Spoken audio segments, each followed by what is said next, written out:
I totally get it. It's another SUV. And it is.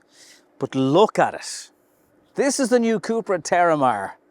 And I think it's bloody gorgeous.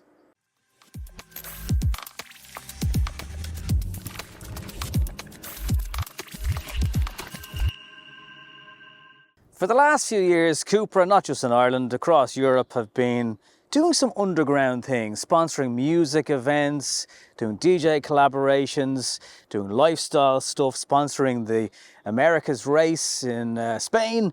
And it seems to be working out for them because they are carving themselves out as a sort of lifestyle, outdoor and cool brand. A brand that you would probably put that logo on a t-shirt and just wear it. And I often say it to people in passing, I'm not sure if I've said it on the channel before, but Cupra are one of the press cars that I can drive by a secondary school in, and every single young fella does a double take as it drives by. And depressingly, that doesn't happen that much these days.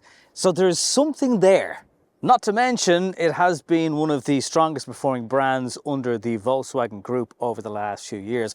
All that said, the CEO of Cupra, who was there for quite a long time, disappeared a few months ago, in the corporate world at least, and we're not sure why. So for the time being, the question is, where are Cupra going next? But for now, they're producing some of the best looking mass-produced cars in the market right now. Fact. And if you're interested in one, the good news is there's kind of an engine for everyone in the audience. There's the 1.5, there's the plug-in hybrid, and Cupra Ireland are bringing the 2-litre, 262 brake horsepower petrol turbo version to the country, and not even Volkswagen are doing that in the new Tayron, at least for now.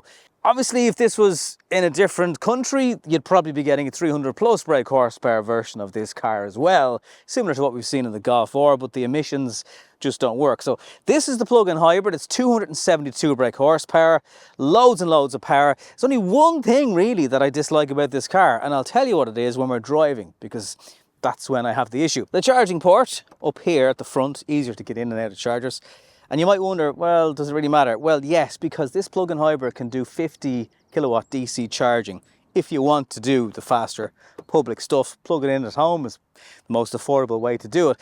And you'll actually get a range of 100 kilometers if you just drive this on pure electric. But I've been driving it in hybrid mode, so a mix of both, and getting around 3 litres per 100 kilometers. So a very, very efficient family car. Even the rear, gorgeous. The guy who designed the Mark II Audi TT and the Audi A7 designed this car. It is striking looking from every angle. There's only small bits of black high gloss, all little bits that just protrude out from the bodywork of the car, just to give it that sportier edge. Huge boot spoiler, a wiper for the rain in Ireland, and an electric boot. In this car. It's got a bit of a party piece when it comes to the boot because you can move that rear bench. So it's just over 500 litres in standard and just over 600 litres if you move that bench fully forward, depending if you need legroom or not. Certainly in the plug-in hybrid version, there's not any storage area down here really. I mean, you could chuck something briefly down there. Not great, so you can't drop the floor on this version. So again, depends what one you have. There's a couple of nooks and crannies. But really, it's not a Skoda boot, for example. It's not as big, it's not as wide, it doesn't have as many little hook-on bits, but it's all right. And the electric boot does make life a little bit easier. And you'll probably just stand at the back of the car admiring this light strip that goes right the way across and looks brilliant at night time. Just for context, size-wise, it's the same size car really as a Tucson, Qashqai, Kia Sportage, all that size of comparison, if you're wondering. There is a transmission tunnel, so not a totally flat floor. Climate control in this version, 2 USB-C charging ports back here, and an armrest to keep the younger people or the teenage people happy, if that's possible. Little storage buckets down the side of the rear bench. This is the party piece, so a little metal bar underneath these seats. You can move these back and forward, give yourself a bigger boot, maybe just for even one half of it if you've got a bulky item that you need to load in this way. Some of the touches, just the copper inserts and stuff on the doors. Again, it lifts the whole interior of the car and makes it feel like you're getting your money's worth. Sometimes you look at cars from the group and you kind of go, really? And then you look at Cupra and you just are impressed by the buttons, the colors, the different textures, physical buttons, really easy to turn on and off your ADAS system with buttons here on the steering wheel, and you just use the scroller and scrub them off. Huge screen, it's actually angled towards the driver, not the case in the ENIAC, for example. There's kind of inconsistencies, what I'm talking about. Good supportive seats, loads of electric height adjustability in these.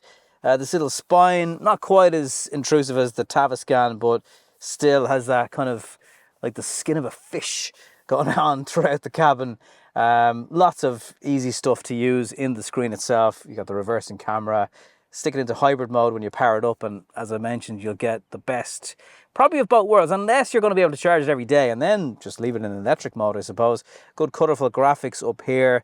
The reverse and drive selector up here on the top now, that's moved, gives you more space down here. Overall, a nicely kitted out, well put together, quality feeling interior with lots of nice bright colours, and just feels good. It's a very relaxing car to drive, especially when you're in electric mode, but don't be fooled, you can floor it and you get 272 brake horsepower spinning up through those front wheels. You can get a little bit of torque steer, you can get a little bit of wheel spin, same with the lay-on. Might add to the fun, depending on what kind of driver you are. This has the DCC, so dynamic chassis control. You can slide that as you're driving and make the car more comfortable or less comfortable, whatever you want to do. Same with the height adjustability on the seat, if you want to sit up nice and high or down low. Entirely your choice. My biggest gripe with the car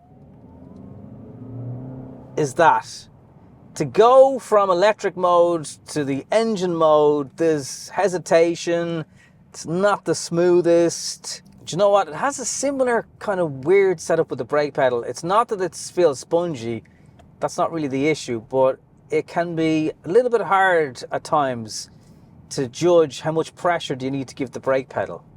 And I was coming out of a junction yesterday, and I ended up kind of slamming on the brake, and the whole car is slamming forward, and I felt like a bit of an idiot.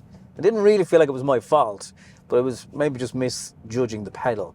They're the only really complaints. It's a sporty enough drive, but not overly firm. As I said, you have that control over the DCC. I have driven the more potent full-on petrol version in the Tyron from VW. If you want to have a look at that review, you might be interested in that. I can leave a link at the description part. In summary though, yes, it has a bit of a sporty edge. It is the best looking SUV in this segment. I think right now they just are making some cracking looking cars, cracking interior, and they have that little sporty edge to them as well. So yeah, if you're after the family stuff, but you want to still have a car that you sort of turn around and look back at when you've parked it, this is the one. Just will put a little bit more of a smile on your face as you're doing it, and remembering times when you didn't have as many responsibilities and you were cooler.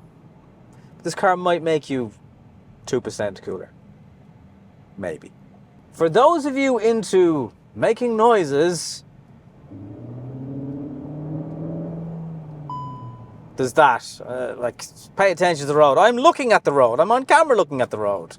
There are some ADAS stuff you might want to turn off beyond the speed beep. But fake sound? What do you think of that? Let me know in the comments. I've still got 33 kilometers left. I have driven it in a hybrid mode all the time. People always ask, well, what sort of range will I get if I use both? Between 150 and 200 kilometers before the battery depletes if you drive it in petrol and electric. If you're just doing the electric thing, somewhere between 100 and 120. If you've got one of these or any other plug-in hybrid in the kind of newer setup from VW, comment below and let everyone know what kind of fuel efficiency you get, whether it's pure electric or if you're doing the hybrid thing as I've described. It's just a pity you can't get it in a 7-seater. There are some offers on with Cupra at the moment, a free Edge pack worth just over €1,000 if you buy a Terramar. The rate on this car is actually higher than some of their other models. That's a little bit unfortunate. I suppose this is the car that's going to be in demand. A really good mix of prices. There really is something for everybody, from €46,000 up to just under €56,000 for the highest performance version. Look, you'd really want that one over this plug-in hybrid because it's considerably cheaper. It has more brake horsepower. It's just that transition from petrol to hybrid. Officially, it's about 130 kilometers. You'll definitely get 100 kilometers plus on this car. So a much more affordable car to run. There's also the 2-litre petrol in there, not as potent, just over 200 brake horsepower. So if you want a performance version, this is probably the one. If money's no object, get the 2-litre with the 262 brake horsepower. It is a blast to drive. I drove it in the Tyron. Either way, if you need a family SUV, this is one of the best looking ones on sale right now. Fact. Thanks for watching. See you next time.